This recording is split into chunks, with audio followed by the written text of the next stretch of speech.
ನಮಸ್ಕಾರ ಸ್ನೇಹಿತರೆ, ಎಲ್ಲರಿಗೂ ಸ್ಟಡಿ ಡೇಸ್ ಕನ್ನಡ ಯೂಟ್ಯೂಬ್ ಚಾನಲ್ಗೆ ಸ್ವಾಗತ. ಸ್ನೇಹಿತರನ್ನ ಇವತ್ತಿನ ಒಂದು ವಿಡಿಯೋದಲ್ಲಿ ಆಗಸ್ಟ್ 22 ಮತ್ತು 23 ಒಂದು ಕನ್ನಡ ಪ್ರಶ್ನೆ ಸ್ಟಾರ್ಟ್ ಮಾಡೋಕ್ಕಿಂತ ಮುಂಚಿತವಾಗಿ ಯಾರಾದರೂ ನಮ್ಮ ಚಾನಲ್ಗೆ ಸಬ್ಸ್ಕ್ರೈಬ್ ಆಗಿಲ್ಲ ಚಾನಲ್ನ ಸಬ್ಸ್ಕ್ರೈಬ್ ಮಾಡಿ, ಶೇರ್ ಮಾಡಿ, ಲೈಕ್ ಮಾಡಿ ಮತ್ತು ಬೆಲ್ ಐಕನ್ನ ಕ್ಲಿಕ್ ಮಾಡಿ. ಬಿಕಾಸ್ ನಾವು ವಿಡಿಯೋ ಅಪ್ಲೋಡ್ ಮಾಡಿದಾಗ ನಿಮಗೆ ಬೇಗನೆ ನೋಟಿಫಿಕೇಶನ್ ಬರುತ್ತೆ. ಎಷ್ಟು ಒಳ್ಳೆಯ ಜೋಶೊಂದಿಗೆ ಇವತ್ತಿನ ಒಂದು ಕನ್ನಡ ಪ್ರಶ್ನೆ ಸ್ಟಾರ್ಟ್ ಮಾಡೋಣ. ನೋಡಿ, ಮೊದಲನೇ ಪ್ರಶ್ನೆ ಅಂತ ಕೇಳಿದ್ದಾರೆ. ನೋಡಿ, ಜಗತ್ತಿನ ಎರಡನೇ ಅತಿ ದೊಡ್ಡ ವಜ್ರ ಯಾವ ದೇಶದಲ್ಲಿ ಪತ್ತೆ ಹಚ್ಚಲಾಗಿದೆ ಅಂತ ಪ್ರಶ್ನೆಯನ್ನ ಕೇಳಿದ್ದಾರೆ. ಅದಕ್ಕೆ ಸರಿಯಾಗಿರ್ತಕ್ಕಂಥ ಉತ್ತರ ಯಾವುದಂದ್ರೆ ದಟ್ ಇಸ್ ಎರಡನೇ ಆಪ್ಷನ್ ಬೋತ್ಸ್ವಾನ ಇದಕ್ಕೆ ಸರಿಯಾಗಿರ್ತಕ್ಕಂಥ ಉತ್ತರವಾಗಿದೆ.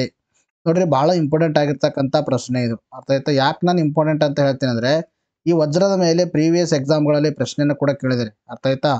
ಸೊ ಇಲ್ಲಿ ನಾವು ಏನ್ ಮಾಡೋಣ ಅಂದ್ರೆ ಈ ಒಂದು ಕ್ಲಾಸ್ ಈ ಒಂದು ಇದ್ರ ಬಗ್ಗೆ ಹೇಳೋಕ್ಕಿಂತ ಮುಂಚಿತವಾಗಿ ಸ್ವಲ್ಪ ನಿಮಗೆ ಹಿನ್ನೆಲೆಯನ್ನ ನಾನು ಹೇಳ್ತೀನಿ. ಇಲ್ಲಿ ನೋಡಿ, ಅಲ್ಲಿ ವಜ್ರ ಅಂದ್ರೆ ಏನು ಅಂತಕ್ಕಂಥ ಪ್ರಶ್ನೆ. ವಜ್ರ ಅಂದ್ರೆ ಇದು ಒಂದು ಕಾರ್ಬನ್ನ ಬಹುರೂಪ. ಏನು ಹೇಳ್ತೀವಿ? ಕಾರ್ಬನ್ನ ಬಹುರೂಪವಾಗಿದೆ. ಸೊ ಕಾರ್ಬನ್ನ ಬಹುರೂಪವನ್ನ ಇಂಗ್ಲಿಷ್ ನಲ್ಲಿ ಏನು ಕರಿತೀವಿ? ಅಲೋಟ್ರೋಪ್ ಅಂತ ಕರಿತೀವಿ. ಅಲೋಟ್ರೋಪ್ ಅಂತ ಹೇಳ್ತೀವಿ. ಸೊ ಹಾಗಾದ್ರೆ ಬಹುರೂಪತೆ ಅಂದ್ರೆ ಏನು? ಬಹುರೂಪತೆ ಅಂದ್ರೆ ಏನು? ಸೊ ಬಹುರೂಪತೆ ಅಂದ್ರೆ ಒಂದೇ ರೀತಿಯ ರಾಸಾಯನಿಕ ಗುಣ ಹೊಂದಿ ವಿವಿಧ ಭೌತ ಗುಣಗಳನ್ನ ಹೊಂದಿದ್ರೆ ಅವುಗಳಿಗೆ ನಾವೇನು ಕರಿತೀವಿ ಅಂದ್ರೆ ಬಹುರೂಪಗಳು ಅಂತ ಕರಿತೀವಿ. ಆಯ್ತಾ? ಬಹುರೂಪಗಳಂದ್ರೇನು? ಒಂದೇ ರೀತಿಯ ರಾಸಾಯನಿಕ ಗುಣ ಹೊಂದಿ ವಿವಿಧ ಒಂದು ಭೌತ ಗುಣಗಳನ್ನು ಹೊಂದಿದ್ರೆ ಅವುಗಳನ್ನು ನಾವು ಬಹುರೂಪಗಳು ಅಂತ ಹೇಳ್ತೀವಿ. ಹಾಗಾದ್ರೆ ಈ ಒಂದು ಕಾರ್ಬನ್ನ ಇತರ ಬಹುರೂಪಗಳು ಯಾವ್ಯಾವು ಅಂತಕ್ಕಂಥ ಪ್ರಶ್ನೆಯನ್ನು ಕೇಳಿದ್ರೆ, ನೋಡಿ, ಕಾರ್ಬನ್ನ ಇತರ ಬಹುರೂಪಗಳು ಯಾವ್ಯಾವ ಅಂದ್ರೆ ಗ್ರಾಫೈಟ್ ಅಂತಕ್ಕಂಥದ್ದಿದೆ. ಅರ್ಥ ಆಯ್ತಾ? ಇನ್ನೊಂದು ಯಾವುದು? ಪುಲ್ಲರೀನ್ ಅಂತಕ್ಕಂಥದ್ದಿದೆ. ತದನಂತರದಲ್ಲಿ ಇನ್ನೊಂದು ಯಾವುದು? ಕಾಡಿಗೆ ಅಂತಕ್ಕಂಥದ್ದಿದೆ. ನೆಕ್ಸ್ಟ್ ಇನ್ನೊಂದು ಯಾವುದು? ಈ ಒಂದು ವಜ್ರ ಅಂತಕ್ಕಂಥದ್ದು. ಆಯ್ತಾ? ಇನ್ನೊಂದು ವಜ್ರದ ಬಗ್ಗೆ ಒಂದು ಸ್ಪೆಷಾಲಿಟಿ ಅಂದ್ರೆ ನೈಸರ್ಗಿಕವಾಗಿ ಸಿಗುವ ಅತ್ಯಂತ ಒಂದು ಹಾರ್ಡೆಸ್ಟ್ ಸಬ್ಸ್ಟೆಂಟ್, ಅತ್ಯಂತ ಕಠಿಣವಾಗಿರ್ತಕ್ಕಂಥ ವಸ್ತು ಅದು ಯಾವ್ದಂದ್ರೆ ವಜ್ರ ಅಂತ ಹೇಳ್ತೀವಿ. ಆಯ್ತಾ? ಈ ವಜ್ರಕ್ಕೆ ಫೇಮಸ್ ಯಾವ್ದಂದ್ರೆ ಒಂದು ಆಫ್ರಿಕಾ ಖಂಡದಲ್ಲಿ ಅತಿ ಹೆಚ್ಚಾಗಿ ವಜ್ರವನ್ನ ಉತ್ಪಾದನೆ ಮಾಡಲಾಗುತ್ತೆ. ಬಹಳ ಇಂಪಾರ್ಟೆಂಟ್ ಆಗಿರ್ತಕ್ಕಂಥ ಇನ್ಫಾರ್ಮೇಶನ್. ವಜ್ರ ಅಂದ್ರೆ ಒಂದು ಕಾರ್ಬನ್ ಬಹುರೂಪವಾಗಿದೆ, ಅಲೋಟ್ರೋಪ್ ಆಫ್ ಕಾರ್ಬನ್. ಸೊ ಇದರಲ್ಲಿ ಕಾರ್ಬನ್ ಅಲೋಟ್ರೋಪ್ ಅಂದ್ರೆ ಏನಂದ್ರೆ ಒಂದೇ ರೀತಿಯ ರಾಸಾಯನಿಕ ಗುಣ ವಿವಿಧ ಭೌತ ಗುಣ ಹೊಂದಿದ್ರೆ ಅವಕ್ಕೆ ಬಹುರೂಪಗಳು ಅಂತ ಕರಿತೀವಿ. ಇನ್ನು ಕಾರ್ಬನ್ ಬಹುರೂಪಗಳು ಯಾವಂದ್ರೆ ಗ್ರಾಫೈಟು, ಪುಲ್ಲರೇನು, ಕಾಡಿಗೆ ಮತ್ತು ಇನ್ನೊಂದು ಯಾವ್ದಂದ್ರೆ ಇದು ನಾವು ವಜ್ರ ಅಂತ ಹೇಳ್ತೀವಿ. ಇನ್ನು ನೈಸರ್ಗಿಕವಾಗಿ ಸಿಗುವ ಅತ್ಯಂತ ಹಾರ್ಡೆಸ್ಟ್ ವಸ್ತು ಯಾವಂದ್ರೆ ವಜ್ರ ಅಂತ ಹೇಳ್ತೀವಿ. ಆಯ್ತಾ? ಇದು ಬಹಳ ಇಂಪಾರ್ಟೆಂಟು. ಮತ್ತು ಇಲ್ಲದ್ರೆ ಏನಂದ್ರೆ ಟೋಟಲ್ ಇಂಟರ್ನಲ್ ರಿಫ್ಲೆಕ್ಷನ್ ಆಗುತ್ತೆ ವಜ್ರದಲ್ಲಿ. ಏನಾಗುತ್ತೆ? ಯಾಕೆ ಅಷ್ಟೊಂದು ಅದಕ್ಕೆ ಒಂದು ಹೊಳಪಿದೆ ಅಂದ್ರೆ, ಸೊ ಹೊಳಪಿರೋದಕ್ಕೆ ಕಾರಣ ಅದರ ಒಂದು ಶೇಪು. ತದನಂತರದಲ್ಲಿ ಇನ್ನೊಂದು ಏನಂದ್ರೆ ಅದರಲ್ಲಿ ಏನಾಗುತ್ತೆ ಅಂದ್ರೆ ಲೈಟ್ದು ಟೋಟಲ್ ಇಂಟರ್ನಲ್ ರಿಫ್ಲೆಕ್ಷನ್ ಆಗುತ್ತೆ. ಆಯ್ತಾ? ಇಷ್ಟು ಮಾಹಿತಿ ತಮ್ಮ ತಲೆಯಲ್ಲಿ ಅಚ್ಚಳವಿರಬೇಕು. ಬಿಕಾಸ್ ಎಕ್ಸಾಮ್ ಅಲ್ಲಿ ಸುಮಾರು ಬಾರಿ ಕೇಳಿದ್ದಾರೆ. ಸೊ ಈಗ ನ್ಯೂಸ್ ಅಲ್ಲಿ ಇರ್ತಕ್ಕಂಥ ವಿಷಯನ ನಾವು ಡಿಸ್ಕಷನ್ ಮಾಡೋಣ. ಜಗತ್ತಿನ ಎರಡನೇ ಅತಿ ದೊಡ್ಡ ವಜ್ರ ಉತ್ಪಾದಕ ದೇಶ ಯಾವ್ದಂದ್ರೆ ಬೋತ್ಸ್ವಾನ ಅಂತಕ್ಕಂಥ ದೇಶ. ಆಯ್ತಾ? ಜಗತ್ತಿನಲ್ಲಿ ಅತಿ ದೊಡ್ಡ ವಜ್ರ ಉತ್ಪಾದಕ ದೇಶಗಳಲ್ಲಿ ಎರಡನೇ ಸ್ಥಾನದಲ್ಲಿ ಯಾವುದು? ಬೋತ್ಸ್ವಾನ ಅಂತಕ್ಕಂಥ ದೇಶ ಇದೆ. ಹಾಗಾದ್ರೆ ಎಲ್ಲರೂ ಕಮೆಂಟ್ ಸೆಕ್ಷನ್ ಅಲ್ಲಿ ಉತ್ತರವನ್ನು ತಿಳಿಸಬೇಕು. ಜಗತ್ತಿನಲ್ಲಿ ಅತಿ ಹೆಚ್ಚು ವಜ್ರವನ್ನು ಉತ್ಪಾದಿಸುವ ದೇಶ ಯಾವುದು? ಆಮೇಲೆ ತದನಂತರದಲ್ಲಿ ಭಾರತದಲ್ಲಿ ವಜ್ರದ ಕೈಗಾರಿಕೆಗೆ ಯಾವ ನಗರ ಮತ್ತು ಯಾವ ರಾಜ್ಯ ಫೇಮಸ್ ಆಗಿದೆ ಅಂತಕ್ಕಂಥದ್ದು ಕಮೆಂಟ್ ಸೆಕ್ಷನ್ ಅಲ್ಲಿ ಉತ್ತರ. ಎರಡು ಪ್ರಶ್ನೆಗಳಿಗೆ ಉತ್ತರ. ಒಂದೇನಂದ್ರೆ ಜಗತ್ತಿನ ಅತಿ ದೊಡ್ಡ ವಜ್ರ ಉತ್ಪಾದಕ ದೇಶ ಯಾವುದು, ಎರಡನೇದು ಭಾರತದಲ್ಲಿ ಅತಿ ದೊಡ್ಡ ಒಂದು ವಜ್ರದ ಒಂದು ಕೈಗಾರಿಕೆಗಳು ಎಲ್ಲಿದ್ದಾವೆ, ಡೈಮಂಡ್ ಇಂಡಸ್ಟ್ರೀಸ್ಗಳು, ಆಮೇಲೆ ಅದು ಯಾವ ರಾಜ್ಯದಲ್ಲಿ ಮತ್ತು ಯಾವ ನಗರದಲ್ಲಿ ಅಂತಕ್ಕಂಥದ್ದು ಹೇಳಬೇಕು. ಈ ಬೋತ್ಸ್ವಾನದಲ್ಲಿ 2492 ಕ್ಯಾರೆಟ್ನ ವಜ್ರ ಕಲ್ಲು ಪತ್ತೆಯಾಗಿದೆ. ಇದು ವಿಶ್ವದಲ್ಲಿ ಇದುವರೆಗೆ ಪತ್ತೆಯಾದ ಎರಡನೇ ಅತಿ ದೊಡ್ಡ ಗಾತ್ರದ ವಜ್ರ ಎಂಬ ದಾಖಲೆಗೆ ಪಾತ್ರವಾಗಿರ್ತಕ್ಕಂಥದ್ದು ಇಂಪಾರ್ಟೆಂಟು. ಜೊತೆಗೆ ಕಳೆದ 100 ವರ್ಷಗಳಲ್ಲಿ ಕಂಡುಬಂದ ಅತಿ ದೊಡ್ಡ ಗಾತ್ರದ ವಜ್ರ ಎಂಬ ದಾಖಲೆಗೆ ಕೂಡ ಪಾತ್ರವಾಗಿದೆ. ಅಂತ ಕಳೆದ 100 ವರ್ಷಗಳಲ್ಲಿ ಇಷ್ಟೊಂದು ಅಗಾಧವಾಗಿರ್ತಕ್ಕಂಥದ್ದು ವಜ್ರ ಪತ್ತೆಯಾಗಿರ್ಲಿಲ್ಲ, ಈಗ ಪತ್ತೆಯಾಗಿದೆ. That is in Botswana. Botswana is the country which is lies in the Africa continent ಅಲ್ಲಿ ಇರ್ತಕ್ಕಂಥ ಒಂದು ದೇಶ. 1905ರಲ್ಲಿ ದಕ್ಷಿಣ ಆಫ್ರಿಕಾದ ಕಲ್ಲಿನಾನ್ನಲ್ಲಿ 3106 ಕ್ಯಾರೆಟ್ನ ವಜ್ರ ಪತ್ತೆಯಾಗಿದ್ದು ಇದುವರೆಗೆ ದೊರೆತಿರುವ ಅತಿ ದೊಡ್ಡ ಗಾತ್ರದ ವಜ್ರ ಎಂಬ ದಾಖಲೆಗೆ ಪಾತ್ರವಾಗಿತ್ತು. ಇದು ಅಂದ್ರೆ ಫಸ್ಟ್ ಟೈಮ್ 1905ರಲ್ಲಿ ಏನು ವಜ್ರದ ಪತ್ತೆಯಾಗಿತ್ತು ಎಲ್ಲಿ ಅಂದರೆ ಒಂದು ದಕ್ಷಿಣ ಆಫ್ರಿಕಾದ ಕಲಿನಾನದಲ್ಲಿ. ಅದು ಜಗತ್ತಿನಲ್ಲಿ ಅತಿ ದೊಡ್ಡ ಒಂದು ಗಾತ್ರದ ವಜ್ರ ಆಗಿತ್ತು. ಈಗ ಬೋಟ್ಸ್ವಾನಾದಲ್ಲಿ ಸಿಕ್ಕಿದ್ದು ಎರಡನೇ ದೊಡ್ಡದಾಗಿದೆ. ಇದರದ್ದು 3106 ಕ್ಯಾರೆಟನ್ನು ಪತ್ತೆಯಾಗಿರ್ತಕ್ಕಂಥದ್ದು. ಇದರ ಕೆಲ ತುಂಡುಗಳನ್ನು ಬ್ರಿಟಿಷ್ ಮನೆತನದ ಕಿರೀಟಗಳಲ್ಲಿ ಬಳಸಲಾಗ್ತಾ ಇದೆ. ಅಂದರೆ ಇತ್ತೀಚೆಗೆ ಬ್ರಿಟಿಷಿನ ರಾಣಿ ರಾಜ ಅವರು ಕಿರೀಟಗಳನ್ನು ಏನು ಹಾಕ್ತಿರ್ತಾರೆ, ಸೊ ಆ ಒಂದು ಕಿರೀಟದಲ್ಲಿ ಕೂಡ ಈ ವಜ್ರದ ತುಂಡುಗಳಿವೆ. 1905ರಲ್ಲಿ ಪತ್ತೆಯಾಗಿರ್ತಕ್ಕಂಥ ಆಫ್ರಿಕಾದ ಕಲಿನಾನದಲ್ಲಿ. These are the very important information how to remember your mind. ನೋಡ್ರಿ, ಯಾರು ನಮ್ಮ ಮ್ಯಾಗಝಿನ್ಸ್ಗಳನ್ನು ತೊಗೊಂಡಿಲ್ಲ, ಯಾರು ನಿಮಗೆ ಕ್ವಿಕ್ ರಿವಿಷನ್ ಮಾಡ್ಕೋಬೇಕು, ಯಾರು ಕಂಟಿನ್ಯೂಸ್ ಕ್ಲಾಸ್ ಕೇಳೋಕ್ಕಾಗಿಲ್ಲ, have one option. That is option is 1 ಮಂತಿಗೆ ನಿಮಗೆ 40 ರೂಪೀಸ್ ಆಗುತ್ತೆ. 2023 ಜಾನ್ ಟು ಜುಲೈ 2024ರವರೆಗೆ 760 ಆಗುತ್ತೆ. 2022 ಜಾನ್ ಟು ಜುಲೈ 2024ರವರೆಗೆ 280 ಆಗುತ್ತೆ. 2022 ಜಾನ್ ಟು ಜುಲೈ 2024 1240 ಆಗುತ್ತೆ. ಡಿಸ್ಕೌಂಟ್ ಆಗಿ 1140 ಸಿಗುತ್ತೆ. ಐದರ್ ಫೋನ್ಪೇ, ಗೂಗಲ್ ಪೇ, ಪೇಟಿಎಂ, ಬಿಪೇ ಮುಖಾಂತರ ನಂಬರ್ಗೆ ಪೇ ಮಾಡೋದನ್ನು ವಾಟ್ಸಪ್ಪಲ್ಲಿ ಪೇಮೆಂಟ್ ಮಾಡೋ ಸ್ಕ್ರೀನ್ಶಾಟ್ ಕಳಿಸಿದ್ರೆ ನಮ್ಮ ನೋಟ್ಸ್ಗಳನ್ನು ಸಾಫ್ಟ್ ಪ್ರೊವೈಡ್ ಅಥವಾ PDF ಫಾರ್ಮ್ಯಾಟಲ್ಲಿ ತಮಗೆ ಪ್ರೊವೈಡ್ ಮಾಡ್ತೀವಿ. 1,54,000 ಅಪ್ರಾಕ್ಸಿಮೇಟ್ಲಿ 54,000 ಜನ ಸಬ್ಸ್ಕ್ರೈಬ್ ಹೊಂದಿರತಕ್ಕಂಥ ಚಾನಲ್ಲು. ಕಳೆದ 2 ವರ್ಷಗಳಲ್ಲಿ ತಮ್ಮ ಸೇವೆಯಲ್ಲಿ ನಿರಂತರಾಗಿದ್ದೀವಿ. ನೋಡಿ, ಇಲ್ಲಿ ನಿಮಗೆ ಫ್ರಾಡ್ ಇನ್ಫಾರ್ಮೇಷನ್ ಏನೂ ಕೊಡಲ್ಲ. ನೀವು ಪೇ ಮಾಡಿದರೆ ನೀವು ಪಕ್ಕ ಕಳಿಸ್ತೀವಿ. ಅರ್ಥ ಆಯ್ತಾ? ಆಮೇಲೆ ಇನ್ನೊಂದು ಗಮನದಲ್ಲಿ ಇಟ್ಕೊಳ್ರಿ, ಯಾರು ನೀವು VAO ಓದ್ತಾ ಇದ್ರಿ, ಅರ್ಥ ಆಯ್ತಾ? ಇನ್ನು ತದನಂತರದಲ್ಲಿ ಯಾರು PDO ಓದ್ತಾ ಇದ್ರಿ, ಯಾರು ನೀವು PSI ಓದ್ತಾ ಇದ್ರಿ, ಆಮೇಲೆ ಯಾರು ಗ್ರೂಪ್ ಸಿಗೆ ಓದ್ತಾ ಇದ್ರಿ, ಆಮೇಲೆ ಗ್ರೂಪ್ ಬಿಗೆ ಯಾರು ಓದ್ತಾ ಇದ್ರಿ, ಮತ್ತು KSಗೆ ಯಾರು ಓದ್ತಾ ಇದ್ರಿ. ಸೊ ಎಲ್ಲ ಎಕ್ಸಾಮಿನೇಷನ್ಗೆ ಹೆಲ್ಪ್ ಆಗುತ್ತೆ. ಅರ್ಥ ಆಯ್ತಾ? ನಾವು ಹೇಳ್ಕೊಡ್ತಕ್ಕಂಥ ಕಂಟೆಂಟು ಎಲ್ಲ ಎಕ್ಸಾಮಿನೇಷನ್ಗೆ ಹೆಲ್ಪ್ ಆಗುತ್ತೆ. ನಿಮಗೆ 80 to 90% ಎಫಿಷಿಯನ್ಸಿ ನಾವು ಕೊಟ್ಟೇ ಕೊಡ್ತೀವಿ. ಅರ್ಥ ಆಯ್ತಾ? ನೋಡಿ, ನೆಕ್ಸ್ಟ್ ಪ್ರಶ್ನೆ ಕೇಳಿದ್ರೆ, ಇತ್ತೀಚೆಗೆ ವಿಮಾ ಟ್ರಯಾಂಗಲ್ ಶೃಂಗಸಭೆ ಎಲ್ಲಿ ನಡೆಯಿತು ಅಂತ ಪ್ರಶ್ನೆಯನ್ನು ಕೇಳಿದ್ದಾರೆ. ಅದಕ್ಕೆ ಸರಿಯಾಗಿರ್ತಕ್ಕಂಥ ಉತ್ತರ ಯಾವುದಂದರೆ ಬರ್ಲಿನ್. ಇದಕ್ಕೆ ಸರಿಯಾಗಿರ್ತಕ್ಕಂಥ ಉತ್ತರ. ನೋಡ್ರಿ, ಬಹಳ ಇಂಪಾರ್ಟೆಂಟ್ ಆಗಿರ್ತಕ್ಕಂಥ ಪ್ರಶ್ನೆ, ಮತ್ತು ಇದು ನಿಮ್ಮ ಒಂದು ಪ್ರಜಾವಾಣಿಯಲ್ಲಿ ಬಹಳ ಬ್ಯೂಟಿಫುಲ್ ಆಗಿ ಈ ಟ್ರಯಾಂಗಲ್ ಬಗ್ಗೆ ಎಕ್ಸ್ಪ್ಲೇನ್ ಅನ್ನು ಮಾಡಿದ್ದಾರೆ. ಬ್ಯೂಟಿಫುಲ್ ಆಗಿ ಪ್ರಜಾವಾಣಿ ಪತ್ರಿಕೆಯಲ್ಲಿ. ಸೊ ಅದೇ ಪ್ರಜಾವಾಣಿ ಪತ್ರಿಕೆಯಲ್ಲಿ ಇರೋದಂತಂದ್ರೆ ನಾನು ನಿಮಗೆ ಏನು ಮಾಡ್ತಾ ಇದ್ದೀನಿ, ಈಗ ಎಕ್ಸ್ಪ್ಲೇನ್ ಅನ್ನು ಮಾಡ್ತಾ ಇದ್ದೀನಿ. ಯಾವ ಟ್ರಯಾಂಗಲು? ವಿಮರ್ ಟ್ರಯಾಂಗಲ್. ಸೊ ಡಿಸ್ಕಷನ್ ಮಾಡೋಣ. ನೋಡಿ ಎಲ್ಲಿ ಕಂಡು ಬರುತ್ತೆ ಅಂತಕ್ಕಂಥದ್ದು ಮತ್ತು ಯಾಕೆ ಸುದ್ದಿಯಲ್ಲಿತ್ತು ಅಂತಕ್ಕಂಥದ್ದು. ನೋಡ್ರಿ, ವಿಮರ್ ಟ್ರಯಾಂಗಲ್ ಶೃಂಗಸಭೆಯು ಇತ್ತೀಚೆಗೆ ಬರ್ಲಿನ್ನಲ್ಲಿ ಮ್ಯಾಕ್ರನ್, ಕೋಲ್ಜ್ ಮತ್ತು ಟಸ್ಕ್ ನಾಯಕರ ಉಪಸ್ಥಿತಿಯಲ್ಲಿ ಸಭೆ ಸೇರಿತು. ಸಭೆಯಲ್ಲಿ ಉಕ್ರೇನ್ನಲ್ಲಿ ರಷ್ಯಾ ನಡೆಸುತ್ತಿರುವ ಯುದ್ಧಕ್ಕೆ ಯುರೋಪಿಯನ್ ಪ್ರತಿಕ್ರಿಯೆ ಕುರಿತು ನಾಯಕರು ತಮ್ಮ ಒಗ್ಗಟ್ಟಿನ ನಿಲುವನ್ನು ಪ್ರತಿಕ್ರಿಯಿಸಿದರು. ಸೊ ಈಗಾಗಲೇ ತಮಗೆ ಗೊತ್ತಿದೆ ಏನಂದರೆ ರಷ್ಯಾ ಮತ್ತು ಯುಕ್ರೇನ್ ಮಧ್ಯದಲ್ಲಿ ಯುದ್ಧ ನಡೆದಿತ್ತು.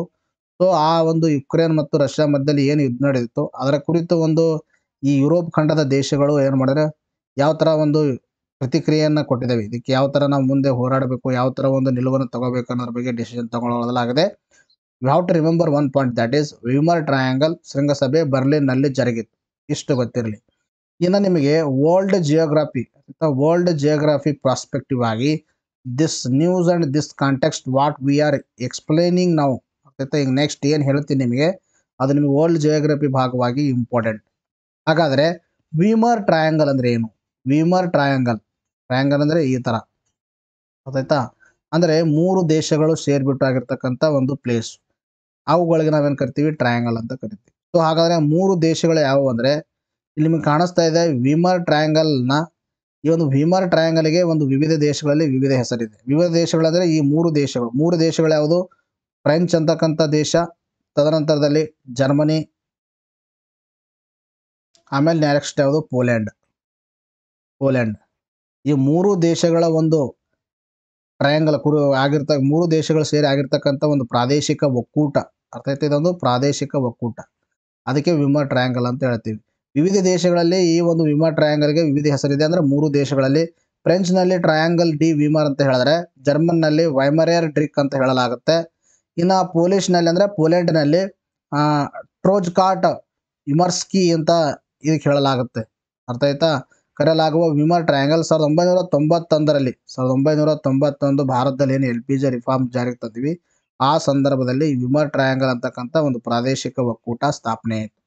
ಈ ಒಕ್ಕೂಟದಲ್ಲಿ ಫ್ರಾನ್ಸ್ ಇದೆ, ಜರ್ಮನಿ ಇದೆ, ತದನಂತರದಲ್ಲಿ ಪೋಲ್ಯಾಂಡ್ ಅನ್ನು ಒಳಗೊಂಡಿದ್ದು ಗಡಿಯಾಚೆಗಿನ ಮತ್ತು ಯುರೋಪಿನ ವಿಷಯಗಳಲ್ಲಿ ಸಹಕಾರ ಬೆಳೆಸುವ ಒಂದು ಗುರಿಯನ್ನು ಹೊಂದಿದೆ. ಆಯ್ತಾ? ಯುರೋಪಿನ ಆಚೆಗೆ ಮತ್ತು ಯುರೋಪ್ ಖಂಡದ ಒಳಗಡೆ ಒಂದು ಸಹಕಾರವನ್ನು ದೇಶಗಳಲ್ಲಿ ಮಧ್ಯದಲ್ಲಿ ಬೆಳೆಸೋಗೋಸ್ಕರ ಒಂದು ಉದ್ದೇಶದಿಂದ Weimar Triangle is one of the organisation, ಅರ್ಥಾಯ್ತಾ? ಒಂದು ಪ್ರಾದೇಶಿಕ ರೀಜನಲ್ ಆರ್ಗನೈಜೇಷನ್ ಯುರೋಪ್ನಲ್ಲಿ. ಅದು 1991ರಲ್ಲಿ ಸ್ಥಾಪನೆಯಾಗಿದೆ. ಅರ್ಥಾಯ್ತಾ? ಇಲ್ಲಿಂದ ನಿಮಗೆ ಏನು ಗೊತ್ತಿರಬೇಕು? 1991 ವಿಮರ್ ಟ್ರಯಾಂಗಲ್ಲು ಯಾವ್ಯಾವ ದೇಶಗಳು ಅಂತಕ್ಕಂಥದ್ದು. ಇಂಪಾರ್ಟೆಂಟ್. ನೆಕ್ಸ್ಟ್ ಲಿಥಿಯಂ ಟ್ರಯಾಂಗಲ್ ಬಗ್ಗೆ ನಿಮಗೆ ಏನು ಭಾರತದಲ್ಲಿ ಲಿಥಿಯಂ ಪತ್ತೆಯಾಗಿತ್ತು ಆ ಸಂದರ್ಭದಲ್ಲಿ ಹೇಳಿದ್ರಿ, ಬಟ್ ಎನಿಯೋ ಇನ್ನೊಂದು ಬರೀ ಡಿಸ್ಕಷನ್ ಮಾಡೋಣ. ಈ ಲಿಥಿಯಂ ಟ್ರಯಾಂಗಲ್ ಏನಂದ್ರೆ ಒಂದು ದಕ್ಷಿಣ ಅಮೆರಿಕದಲ್ಲಿ ಇರ್ತದೆ. ಲಿಥಿಯಂ ಟ್ರಯಾಂಗಲ್ ಎಲ್ಲಿ ಕಂಡು ಬರುತ್ತೆ? ದಕ್ಷಿಣ ಅಮೆರಿಕ ಖಂಡದಲ್ಲಿ ಕಂಡು ಬರುತ್ತೆ. ಇದರಲ್ಲಿ ಯಾವಂದ್ರೆ ಅರ್ಜೆಂಟೀನಾ, ಬೊಲಿವಿಯಾ ಮತ್ತು ಚಿಲಿಯ ಭಾಗಗಳನ್ನು ಒಳಗೊಂಡಿದೆ. ಅರ್ಜೆಂಟೀನಾ, ಬೊಲಿವಿಯಾ, ಚಿಲಿ ಭಾಗ ಒಳಗೊಂಡಿದ್ದು ಇದು ಆಂಡೀಸ್ ಪರ್ವತ ಶ್ರೇಣಿಯೊಳಗೆ ನೆಲೆಗೊಂಡಿದೆ. ಲಿಥಿಯಂ ಪ್ರಮುಖ ನಿಕ್ಷೇಪಗಳು ಹೊಂದಿದೆ. ಲಿಥಿಯಂ ನಿಕ್ಷೇಪಗಳು. ಲಿಥಿಯಂ ಇನ್ನು ಎದಕ್ಕೆ ಬಳಸ್ತೀವಿ ಅಂತಕ್ಕಂಥ ಕೊಟ್ಟಿದ್ದಾರೆ. ಲಿಥಿಯಂ ಎಲೆಕ್ಟ್ರಿಕ್ ವಾಹನಗಳಲ್ಲಿ ಬಳಸ್ತೀವಿ, ಎಲೆಕ್ಟ್ರಾನಿಕ್ಸ್ ಮತ್ತು ನವೀಕರಿಸಬಹುದಾದ ಶಕ್ತಿ ಸಂಗ್ರಹ ವ್ಯವಸ್ಥೆಗಳಲ್ಲಿ, ಇನ್ನು ಪುನರ್ಭರ್ತಿ ಮಾಡಬಹುದಾದ ಬ್ಯಾಟರಿಗಳಲ್ಲಿ ಬಳಸಲಾಗುವ ನಿರ್ಣಾಯಕ ಅಂಶವಾಗಿದೆ. ಈ ಪ್ರದೇಶವು ಪ್ರಪಂಚದ ಅರ್ಧದಷ್ಟು ಲಿಥಿಯಂ ನಿಕ್ಷೇಪಗಳನ್ನು ಹೊಂದಿದೆ ಎಂದು ಅಂದಾಜಿಸಲಾಗಿದೆ. ಲಿಥಿಯಂ ಟ್ರಯಾಂಗಲ್ ಅದರಲ್ಲಿ ಅತಿ ಹೆಚ್ಚಾಗಿ ಲಿಥಿಯಂ ನಿಕ್ಷೇಪಗಳು ಕಂಡು ಬರ್ತದ. ಸೊ ಲಿಥಿಯಂ ಟ್ರಯಾಂಗಲ್ ಅಂದ್ರೆ ಎಲ್ಲಿ ಕಂಡು ಬರ್ತದೆ ಅಂದ್ರೆ ಇದು ಆಂಡೀಸ್ ಪರ್ವತನ ಒಂದು ಭಾಗವಾಗಿರ್ತಕ್ಕಂಥ 3 ದೇಶಗಳು, ಅರ್ಜೆಂಟೀನಾ, ತದನಂತರದಲ್ಲಿ ಬೊಲಿವಿಯಾ, ತದನಂತರದಲ್ಲಿ ಚಿಲಿ, ಈ 3 ದೇಶಗಳಲ್ಲಿ ಕಂಡು ಬರ್ತಕ್ಕಂಥದ್ದು ಲಿಥಿಯಂ ಟ್ರಯಾಂಗಲ್ ಅಂತಕ್ಕಂಥದ್ದು.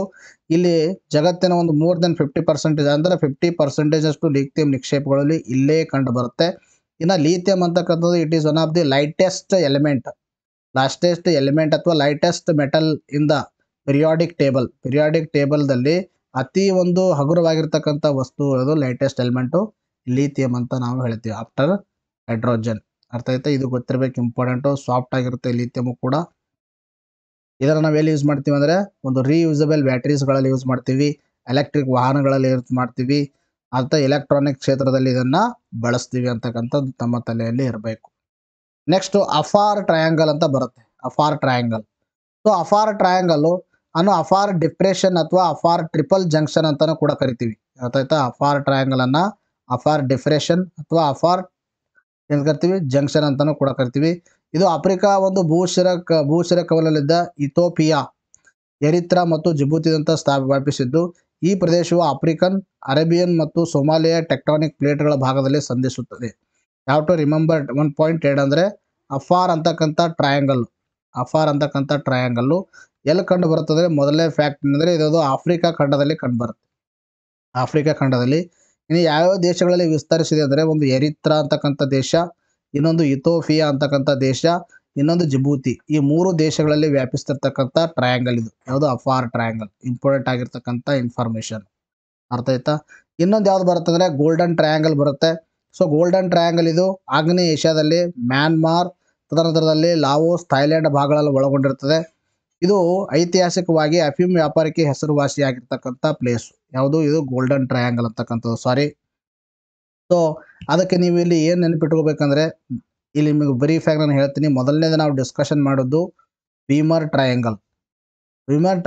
ಫಸ್ಟ್ ಇದು ಗೊತ್ತಿರಬೇಕು, ಇದು ಯಾವ ಖಂಡದಲ್ಲಿ ಕಂಡುಬರುವ ಖಂಡ ಯಾವುದಂದ್ರೆ ಯುರೋಪ್ ಖಂಡ.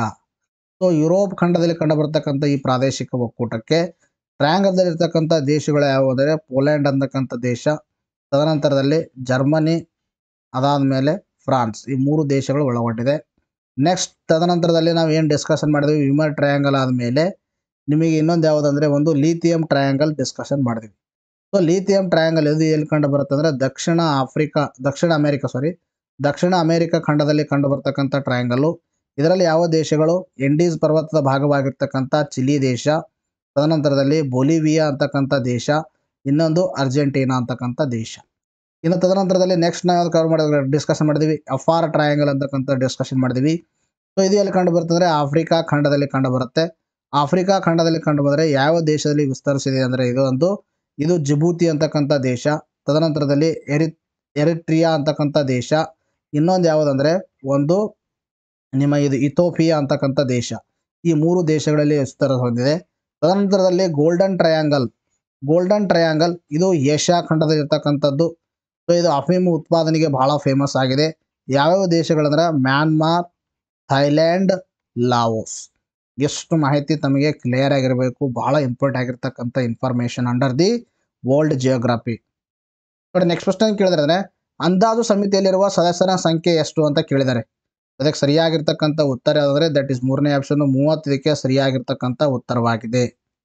ನೋಡ್ರಿ, ಪ್ರಸ್ತುತವಾಗಿ ಲೋಕಸಭೆ ಸ್ಪೀಕರ್ ಆಗಿರ್ತಕ್ಕಂಥ ಓಂ ಬಿರ್ಲಾ ಅವರು 2024-25ನೇ ಸಾಲಿನಗೋಸ್ಕರ 6 ಹೊಸ ಸಂಸದೀಯ ಸಮಿತಿಗಳನ್ನು ರಚಿಸಿದ್ದಾರೆ. ಇದರಲ್ಲಿ ಸಾರ್ವಜನಿಕ ಲೆಕ್ಕಪತ್ರ ಸಮಿತಿ, ಅಂದಾಜು ಸಮಿತಿ, ಸಾರ್ವಜನಿಕ ಉದ್ಯಮಗಳ ಸಮಿತಿ, ಇತರೆ ಹಿಂದುಳಿದ ವರ್ಗಗಳ ಕಲ್ಯಾಣದ ಮೇಲೆ ಕೇಂದ್ರೀಕರಿಸುವ ಸಮಿತಿ, ಪರಿಶಿಷ್ಟ ಜಾತಿಗಳ ಸಮಿತಿ, ಪರಿಶಿಷ್ಟ ಪಂಗಡಗಳ ಸಮಿತಿ. ಒಟ್ಟಾರೆಯಾಗಿ ಈ 6 ಸಮಿತಿಗಳನ್ನು ಓಂ ಬಿರ್ಲಾ ಅವರು ಸ್ಥಾಪನೆ ಮಾಡಿದ್ದಾರೆ 2024-25ನೇ ವರ್ಷದಗೋಸ್ಕರ. ಅಂದರೆ ಮುಂದಿನ 1 ವರ್ಷದಗೋಸ್ಕರ ಈ ಸಮಿತಿಗಳನ್ನು ಸ್ಥಾಪನೆ ಮಾಡಿದ್ದಾರೆ. ಸೊ ಈಗಾಗಲೇ ತಮಗೆ ಗೊತ್ತಿದೆ, ನೀವು ಕಾನ್ಸ್ಟಿಟ್ಯೂಷನಲ್ಲಿ ಓದಿರ್ತೀರಾ ವಿವಿಧ ಕಮಿಟೀಸ್ಗಳ ಬಗ್ಗೆ. ಒಂದು ಸಪ್ರೇಟ್ ಟಾಪಿಕೇ ಇದೆ ನಿಮಗೆ. ಸೊ ಕಮಿಟಿಯಲ್ಲಿ 2 ವಿಧಗಳು ಬರ್ತಾವೆ. ಒಂದು ಅಡ್ಹಾಕ್ ಕಮಿಟಿ ಅಂತಕ್ಕಂಥ ಬರುತ್ತೆ, ಇನ್ನೊಂದು ಸ್ಟ್ಯಾಂಡಿಂಗ್ ಕಮಿಟಿ ಅಂತಕ್ಕಂಥದ್ದು ಬರುತ್ತೆ. ಗೊತ್ತಾಯ್ತಾ? ಸೊ ಅಡ್ಹಾಕ್ ಕಮಿಟಿ ಅಂದ್ರೆ ಏನು, ಸ್ಟ್ಯಾಂಡಿಂಗ್ ಕಮಿಟಿ ಅಂದ್ರೆ ಏನು? Ad hoc committee are temporary in nature. ಆಮೇಲೆ ಇದು ಏನಾಗೈತಂದ್ರೆ ಒಂದು ಟಾಸ್ಕ್ ಸ್ಪೆಸಿಫಿಕ್ ಆಗಿರ್ತಾವೆ, ಟಾಸ್ಕ್ ಸ್ಪೆಸಿಫಿಕ್ ಕಮಿಟಿಗಳು. ಸೊ ಟಾಸ್ಕ್ ಸ್ಪೆಸಿಫಿಕ್ ಅಂದರೆ ಪರ್ಟಿಕ್ಯುಲರ್ ಯಾವುದೇ ಒಂದು ಕೆಲಸ ಕೊಟ್ಟಿರ್ತಾರ, ಆ ಕೆಲಸ ಮುಗಿದಾದ್ಮೇಲೆ ಅಡ್ಹಾಕ್ ಕಮಿಟಿಗಳು ಡಿಸಾಲ್ವ್ ಮಾಡಲಾಗುತ್ತೆ. But standing committees they are permanent in nature. ಅರ್ಥ ಆಯ್ತಾ? ಸೊ ಅವುಗಳನ್ನು ಕಂಪ್ಲೀಟ್ ಆಗಿ 1 ವರ್ಷಗೋಸ್ಕರ ಸ್ಥಾಪನೆ ಮಾಡಲಾಗಿರ್ತಕ್ಕಂಥ ಕಮಿಟಿಗಳು. ಸೊ ಇದರಲ್ಲಿ ಸಾರ್ವಜನಿಕ ಲೆಕ್ಕಪತ್ರ ಸಮಿತಿ, ಆಮೇಲೆ ಅಂದಾಜು ಸಮಿತಿ, these are all the standing committees. Standing committee which are established by the Lok Sabha speaker ಮುಂದಿನ 1 ವರ್ಷದ ಒಳಗೆ. ಇನ್ನು ಇದರಲ್ಲಿ ಯಾರಾದರೆ ಲೋಕಸಭಾ ಸದಸ್ಯರು ಇರ್ತಾರೆ ಮತ್ತು ರಾಜ್ಯಸಭಾ ಸದಸ್ಯರು ಕೂಡ ಒಳಗೊಂಡಿರ್ತಾರೆ ಕೆಲವೊಂದು ಸಮಿತಿಯಲ್ಲಿ. ಸಾರ್ವಜನಿಕ ಲೆಕ್ಕಪತ್ರ ಸಮಿತಿ ಬಗ್ಗೆ ಮಾತಾಡ್ತಾ ಬಂದಾಗ ಸರ್ಕಾರದ ವೆಚ್ಚಗಳನ್ನು ಮೇಲ್ವಿಚಾರಣೆ ಮಾಡಲು ಮತ್ತು ಕಂಟ್ರೋಲರ್ ಮತ್ತು ಆಡಿಟರ್ ಜನರಲ್ ವರದಿಗಳನ್ನು ಪರಿಶೀಲಿಸಲು ಇದನ್ನು ನಿರ್ಣಾಯಕವಾಗಿದೆ. ನೋಡಿ, ನಿಮಗೆ KPSC ಎಕ್ಸಾಮಿನೇಷನ್ನಲ್ಲಿ ಸುಮಾರು ಬಾರಿ ಪ್ರಶ್ನೆಯನ್ನು ಕೇಳಿದ್ದಾರೆ. ಒಂದು ಕಡೆ ಏನು ಮಾಡಿದರೆ ಸಮಿತಿಗಳನ್ನು ಕೊಟ್ಟಿದ್ದಾರೆ, ಅವುಗಳ ಟಾಸ್ಕನ್ನು ಕೊಟ್ಟಿದ್ದಾರೆ, ಒಂದಿಷ್ಟು ಬರೆದಲ್ಲಿ ಕೇಳಿದ್ದಾರೆ. ಇನ್ನು ಡೈರೆಕ್ಟ್ ಆಗಿ ಕೂಡ ಪ್ರಶ್ನೆಯನ್ನು ಕೂಡ ಕೇಳಿದ್ದಾರೆ, ಎಷ್ಟು ಜನ ಸದಸ್ಯರು ಇರ್ತಾರೆ ಅಂತಕ್ಕಂಥದ್ದು ಗೊತ್ತಿರಬೇಕು, ಇಂಪಾರ್ಟೆಂಟ್ ಟಾಪಿಕ್ಕು.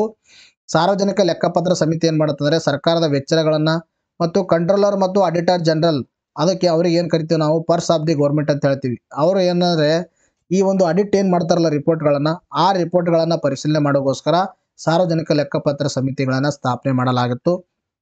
ಕೃಷ್ಣ ಮೆನನ್ ಸಮಿತಿಯ ಶಿಫಾರಸುಗಳ ಆಧಾರದ ಮೇಲೆ ಇದನ್ನು 1964ರಲ್ಲಿ ಸ್ಥಾಪಿಸಲಾಯಿತು. ಯಾವುದು? ಸಾರ್ವಜನಿಕ ಲೆಕ್ಕಪತ್ರ ಸಮಿತಿ. ಇದು ಟೋಟಲ್ 22 ಜನ ಸದಸ್ಯರನ್ನು ಒಳಗೊಂಡಿದ್ದು, ಅದರಲ್ಲಿ 15 ಜನ ಲೋಕಸಭೆಯಿಂದ ಇದ್ದರೆ 7 ಜನ ಸದಸ್ಯರು ರಾಜ್ಯಸಭೆಯಿಂದ ಬರ್ತಾರೆ. ಟೋಟಲ್ ಎಷ್ಟಂದರೆ 32 ಜನ. ಇದು ಫ್ಯಾಕ್ಟ್ ತಮ್ಮ ತಲೆಯಲ್ಲಿ ಗೊತ್ತಿರಬೇಕು. ಕೃಷ್ಣ ಮೆನನ್ 22, 15, 7. ತದನಂತರದಲ್ಲಿ ಕೆಲಸ ಏನು ಇಂಪಾರ್ಟೆಂಟ್. ಅಂದಾಜು ಸಮಿತಿ ಬಗ್ಗೆ ಮಾತಾಡ್ತಾ ಬಂದಾಗ ಪ್ರಸ್ತುತವಾಗಿ ಸಂಜಯ್ ಜೈಸ್ವಾಲ್ ಅವರನ್ನು ಅಧ್ಯಕ್ಷರಾಗಿ ನೇಮಕ ಮಾಡಲಾಗಿದೆ. ಈ ಸಮಿತಿಯನ್ನು ಮೊದಲ ಬಾರಿಗೆ 1950ರಲ್ಲಿ ಏನು ಮಾಡಲಾಯಿತು, ಸ್ಥಾಪಿಸಲಾಯಿತು. ಒಟ್ಟು 30 ಜನ ಸದಸ್ಯರನ್ನು ಒಳಗೊಂಡಿರ್ತದೆ, ಅದು ಕಂಪ್ಲೀಟ್ಲಿ ಲೋಕಸಭೆಯಿಂದ. ಇದು ಆಡಳಿತಾತ್ಮಕ ಇಲಾಖೆಗಳಿಗೆ ಬಜೆಟ್ ಅಂದಾಜುಗಳನ್ನು ಪರಿಶೀಲಿಸುತ್ತದೆ ಮತ್ತು ಸುಧಾರಣೆಗಳನ್ನು ಸೂಚಿಸುತ್ತದೆ. ಆಡಳಿತಾತ್ಮಕ ಇಲಾಖೆಗಳಿಗೆ ಬಜೆಟ್ ಅಂದಾಜು ಪರಿಶೀಲನೆ ಮಾಡ್ತದೆ. ಅಂದರೆ ಈಗ ಒಂದು ಬಜೆಟನ್ನು ಮಂಡನೆ ಮಾಡಿದ್ರೆ, ಸೊ ಆ ಬಜೆಟ್ ಮಂಡನೆ ಮಾಡೋದಕ್ಕೆ ಎಷ್ಟೆಷ್ಟು ಇಲಾಖೆಗಳಿಗೆ ಎಷ್ಟೆಷ್ಟು ಹಣವನ್ನು ಕೊಡಬೇಕು ಅಂತಕ್ಕಂಥ ಪಾರ್ಲಿಮೆಂಟಲ್ಲಿ ಡಿಸ್ಕಷನ್ ಆದಮೇಲೆ ಇದನ್ನು ಕೂಡ ಏನು ಮಾಡ್ತಂದ್ರೆ ಪರಿಶೀಲನೆ ಮಾಡ್ತದೆ. ಯಾವುದು? ಅಂದಾಜು ಸಮಿತಿ. ಇಂಪಾರ್ಟೆಂಟ್, ಇದನ್ನು ಕೂಡ ಫ್ಯಾಕ್ಟ್ಸು. ಯಾಕಂದರೆ ಕಾರ್ಯಗಳು ಇಂಪಾರ್ಟೆಂಟ್. ಕೆಲವೊಂದು ಬಾರಿ KPSC ಡೈರೆಕ್ಟಾಗಿ ಕೇಳ್ಬಿಡ್ತಾರೆ ನಿಮಗೆ. ಸಾರ್ವಜನಿಕ ಉದ್ಯಮಗಳ ಸಮಿತಿ ಬಗ್ಗೆ ಮಾತಾಡ್ತಾ ಬಂದಾಗ ಬೈಜಯಂತ ಪಾಂಡಾ ಅಂತಕ್ಕಂಥವರಿಗೆ ಅಧ್ಯಕ್ಷರಾಗಿ ನೇಮಕ ಮಾಡಲಾಗಿದೆ. 1964ರಲ್ಲಿ ಮೊದಲ ಬಾರಿಗೆ ಸ್ಥಾಪನೆ ಆಯಿತು ಈ ಸಮಿತಿ. 22 ಸದಸ್ಯರನ್ನು ಒಳಗೊಂಡಿದೆ. ಇದರಲ್ಲಿ 15 ಜನ ಲೋಕಸಭೆಯಿಂದ ಇದ್ದರೆ ಇನ್ನು 7 ಜನ ರಾಜ್ಯಸಭೆಯಿಂದ ಬರ್ತಾರೆ. Total 22 members, 15 from Lok Sabha, 7 from Rajya Sabha ಅಂತಕ್ಕಂಥದ್ದು ಗೊತ್ತಿರಲಿ, ಇದನ್ನು ಕೂಡ ಇಂಪಾರ್ಟೆಂಟ್. ಸಾರ್ವಜನಿಕ ವಲಯದ ಉದ್ಯಮಗಳ ಕಾರ್ಯಕ್ಷಮತೆಯನ್ನು ಪರಿಶೀಲಿಸುವುದು ಮತ್ತು ಆರ್ಥಿಕತೆ ಮೇಲೆ PSUಗಳ ಪ್ರಭಾವವನ್ನು ನಿರ್ಣಯಿಸುವುದು ಇದರ ಕಾರ್ಯವಾಗಿದೆ. ಅರ್ಥಾತ್ ಸಾರ್ವಜನಿಕ ವಲಯದ ಉದ್ಯಮಿಗಳು PSUಗಳಿದ್ದಾವೆ. PSUs ಪಬ್ಲಿಕ್ ಸೆಕ್ಟರ್ ಅಂಡರ್ಟೇಕಿಂಗ್ ಅಂತ ಹೇಳ್ತೀವಿ.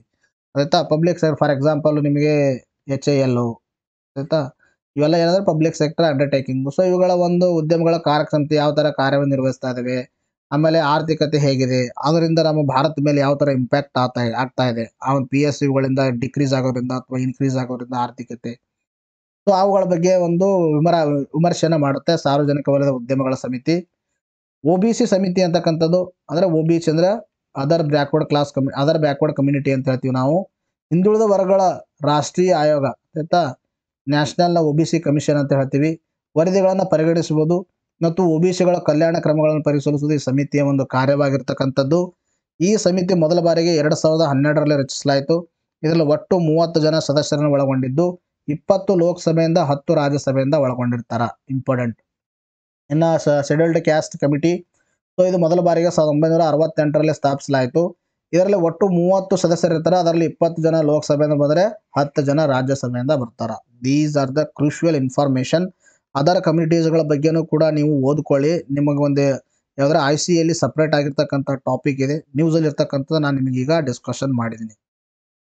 ಇತ್ತೀಚೆಗೆ ರಾಜ್ಯ ಸರ್ಕಾರವು ಯಾವ ನಗರದಲ್ಲಿ ಆಕಾಶ ಗೋಪುರ ನಿರ್ಮಾಣ ಮಾಡಲು ನಿರ್ಧರಿಸಿದೆ ಅಂತ ಪ್ರಶ್ನೆ ಕೇಳಿದ್ದಾರೆ. ಅದಕ್ಕೆ ಸರಿಯಾಗಿರ್ತಕ್ಕಂಥ ಉತ್ತರ ಬೆಂಗಳೂರು.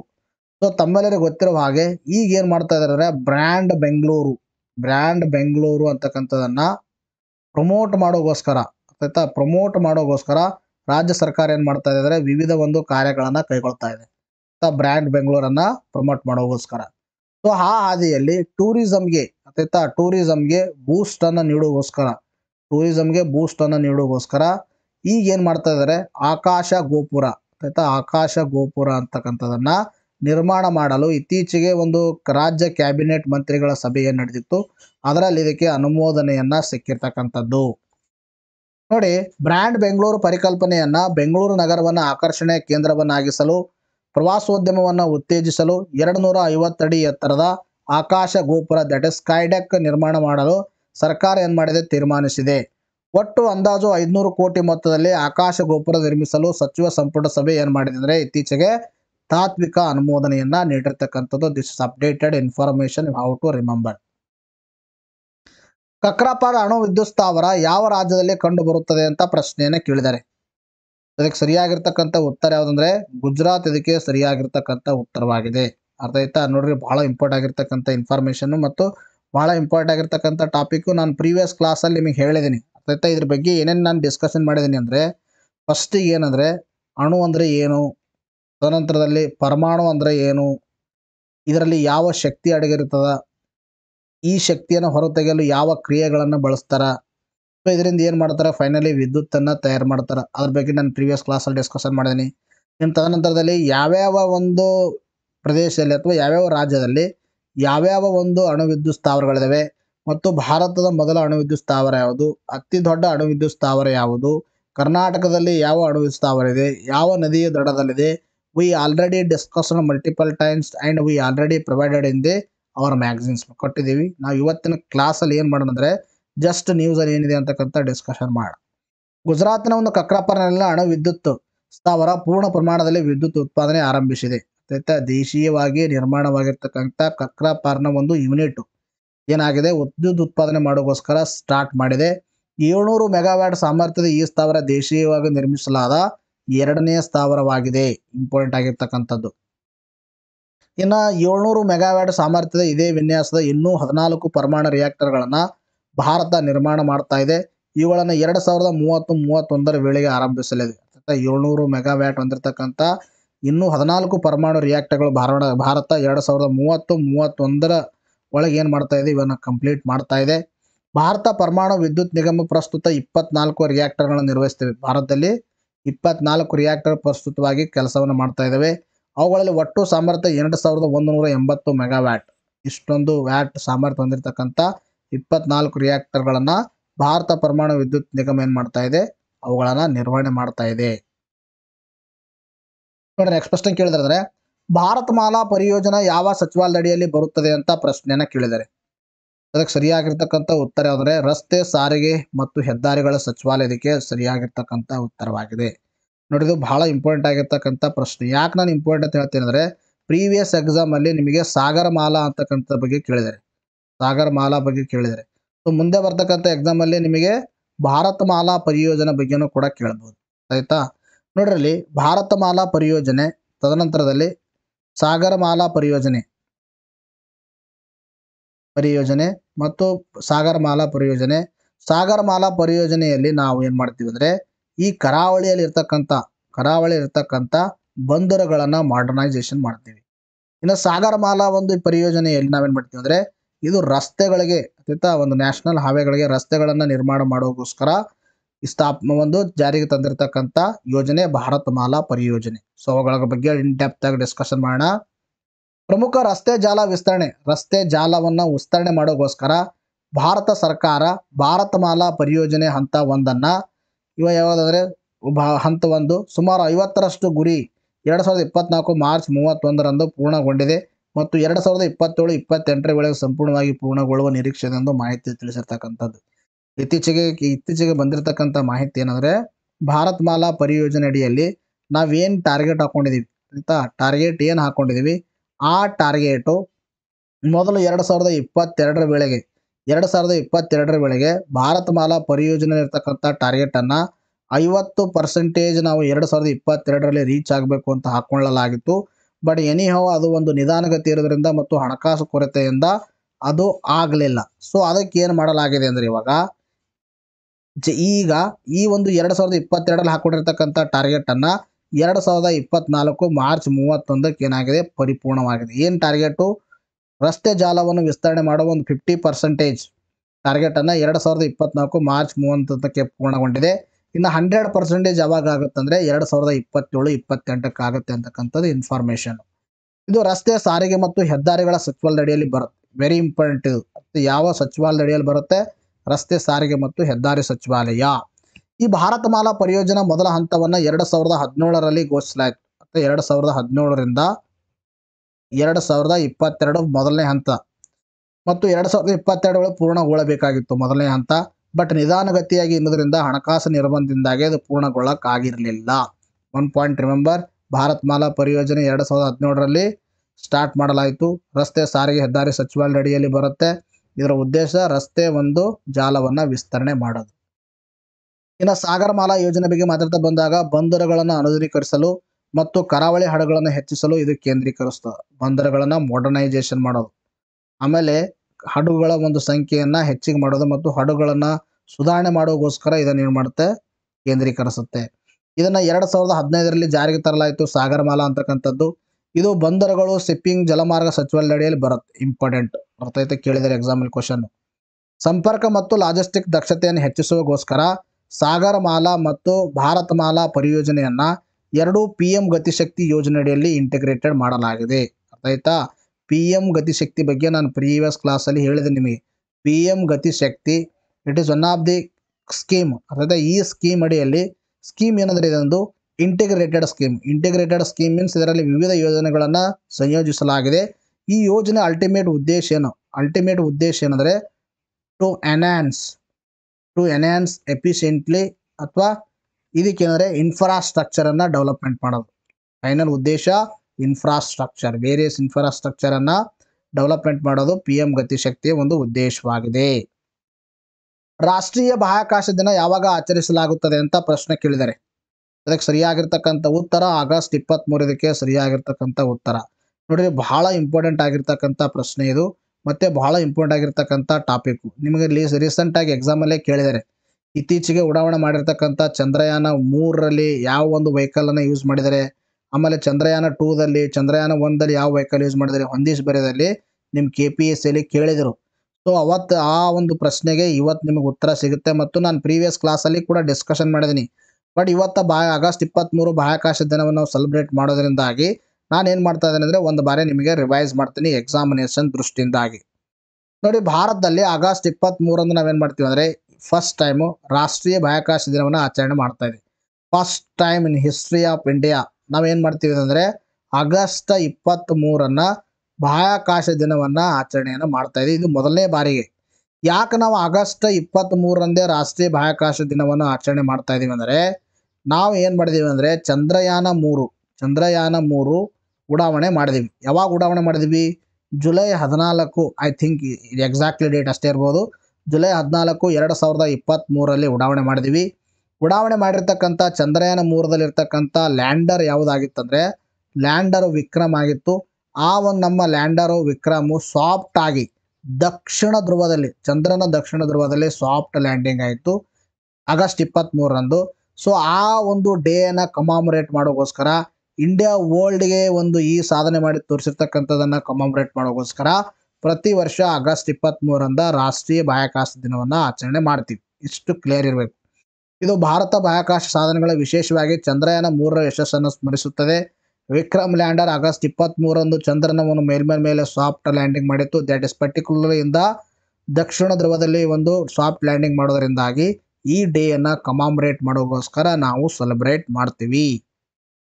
ಇದರ ಒಂದು ಧ್ಯೇಯವಾಕ್ಯ ಏನಾಗಿದೆ ಅಂದರೆ 2024 ಫಸ್ಟ್ ಟೈಮ್ ನಾವೇನು ಸೆಲೆಬ್ರೇಟ್ ಮಾಡ್ತಾ ಇದ್ರದ್ದು touching lives while touching the Moon ಅಂತಕ್ಕಂಥದ್ದು.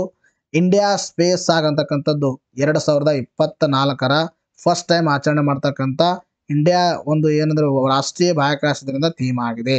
ಸೊ ಈ ಅಡಿಯಲ್ಲಿ ನಾವೇನ್ ಮಾಡೋಣ ಅಂದ್ರೆ ಚಂದ್ರಯಾನ 1, ಚಂದ್ರಯಾನ 2, ಚಂದ್ರಯಾನ 3 ಬ್ರೀಫ್ ಆಗಿ ಡಿಸ್ಕಷನ್ ಮಾಡೋಣ. ಚಂದ್ರಯಾನ 1 ಅಂತಕ್ಕಂಥದ್ದು ನಾವು ಉಡಾವಣೆ ಮಾಡಿದ್ದು 2008ರಲ್ಲಿ. ಇದಕ್ಕೆ ಬಳಸಿರ್ತಕ್ಕಂಥ ವಾಹಕ ಅಂದ್ರೆ PSLV C11 ಅಂತ PSLV C11 ರಾಕೆಟ್ ಅನ್ನ ಬಳಸಿದೀವಿ.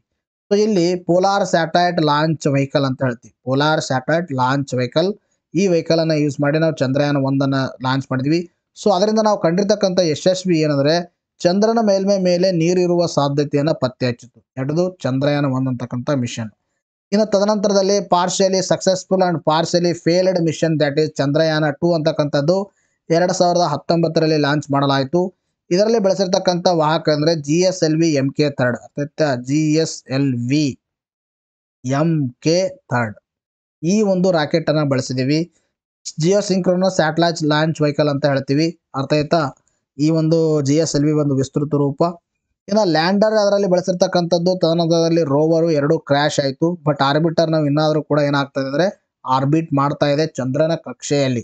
ಸೊ ಇದಕ್ಕೆ ನಾವೇನು ಕರಿತೀವಿ ಅಂದ್ರೆ ಕ್ರ್ಯಾಶ್ ಆಗೋದ್ರಿಂದಾಗಿ it is a partially successful mission of India. Lander Vikram use ಮಾಡಿದ್ರೆ ರೋವರ್ ಪ್ರಜ್ಞಾನ ಯೂಸ್ ಮಾಡಿರ್ತಕ್ಕಂಥದ್ದು. ಇನ್ನು ಚಂದ್ರಯಾನ 3 ಬಗ್ಗೆ ಇನ್ ಡೆಪ್ತ್ ಆಗಿ ಮತ್ತು ನಾನು ಸ್ಪೆಸಿಫಿಕ್ ಆಗಿ ಒಂದು ಸ್ಪೆಷಲ್ ವಿಡಿಯೋನೇ ಮಾಡಿದ್ದೆ ತಮಗೆ. ಬಟ್ ಎನಿಯೋ ಇನ್ನೊಂದು ಬಾರಿ ಡಿಸ್ಕಸ್ ಮಾಡೋಣ ಬ್ರೀಫ್ ಆಗಿ. ಉಡಾವಣೆ ಮಾಡಿದ್ದು 2023 ಐ ಥಿಂಕ್ ಜುಲೈ 14 ಇರಬಹುದು. ತದನಂತರದಲ್ಲಿ ಇದಕ್ಕೆ ಬಳಸಿರ್ತಕ್ಕಂಥ ವಾಹನ ಅಂದರೆ LVM3